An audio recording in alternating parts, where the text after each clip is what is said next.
Président Directeur Général, Mesdames, Messieurs les chefs de département, Mesdames, Messieurs du corps professoral, Mesdames, Messieurs les étudiants, Mesdames, Messieurs les invités. Nous voilà réunis autour d'une réflexion qui nous interpelle, qui nous parle, qui nous attend. Elle est brûlante, mais elle vaut le détour. C'est pourquoi d'ailleurs, j'ai accepté d'en parler aujourd'hui et ici. J'aimerais qu'on s'arrête sur ce générique jeunesse. On en parle beaucoup, mais qu'est-ce que la jeunesse? Qui peut-on considérer être jeune? Selon des spécialistes, la jeunesse est à la fois âge et passage. Ils disent qu'elle constitue un âge de la vie. La question jeunesse et sa problématique ont été très tôt prises en compte ici au Sénégal par les différentes administrations depuis la souveraineté internationale du Sénégal, du président de la République Léopold Senghor au président actuel M. Macky Sall. Le Sénégal a toujours mis en place et exécuté une politique de jeunesse. Avant, on parlait de secrétaire d'État, mais aujourd'hui, on parle de ministère essentiellement réservé au segment jeunesse sénégalaise. Plus de 60% de notre population est âgée de moins de 25 ans.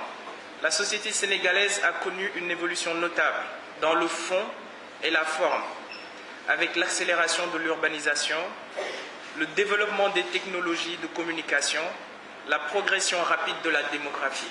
Essentiellement dévouée aux travaux agricoles, d'élevage, de pêche, la société dite moderne, confrontée aux réalités économiques et sociales, rate le pari de la formation, adaptée à la demande professionnelle, de la créativité et de l'entrepreneuriat jeune. La jeunesse intègre une vision d'ensemble dans le projet de la société que l'on souhaite décliner. Ceci dit, la jeunesse qui a des droits et donc beaucoup d'attentes doit jouer son rôle. Incontestablement, la formation, en particulier la formation professionnelle, constitue un levier important pour soutenir la compétitivité de notre économie et la création de richesses à travers la mise à disposition de ressources humaines qualifiées. Ceci doit être accompagné par la mise en œuvre d'un cadre institutionnel, juridique, pour soutenir les initiatives de la jeunesse.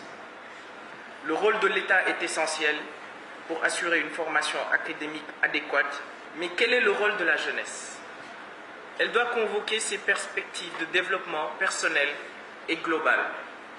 Elle se doit de savoir qu'elle constitue un formidable potentiel de développement, qu'elle a des défis à relever, notamment dans le cadre de l'apprentissage, de la formation et surtout du leadership.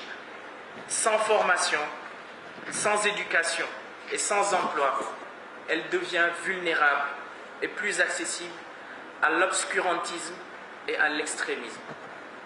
Soyez des consommateurs de savoir. Soyez des consommateurs de savoir. Mais surtout, soyez des acteurs du développement de votre pays. Je vous remercie de votre aimable attention.